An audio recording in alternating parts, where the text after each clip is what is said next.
வந்தவாசியில் புரட்சித் தலைவர் எம்ஜிஆரின் 108வது பிறந்தநாள் விழா கொண்டாடப்பட்டது. திருவண்ணாமலை மாவட்டம் வந்தவாசியில் முன்னாள் முதல்வரும் புரட்சித் தலைவர் எம்ஜிஆரின் 108வது பிறந்தநாள் விழா பழைய பேருந்து நிலையம் அருகே ஒன்றிய செயலாளர் MKA லோகேஸ்வரன் தலைமையிலும், குளத்துமேட்டு பகுதியில் நகரச் செயலாளர் ஓட்டல் பாஷா தலைமையிலும்,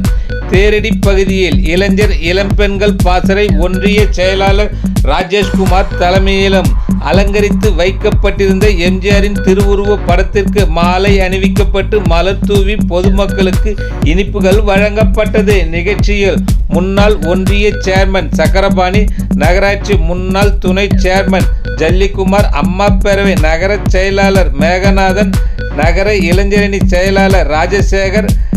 நகர எம்ஜிஆர் மன்றம் குத்புதீன், மாவட்ட பிரதிநிதி ஐடெக் பாபு கிறிஸ்டி, மாவட்ட எம்ஜிஆர் மன்ற துணை செயலாளர் விஜயன், நகர பொருளாளர் செந்தில்குமார், IT விங் செயலாளர் மணிவாசகம், நகர அவைத்தலைவர் இளவழகன், கிளை செயலாளர் மகாலிங்கம், ஒன்றிய துணை செயலாளர் பந்தல் சேகர், மகளிரணி ராணி சீதா உள்பட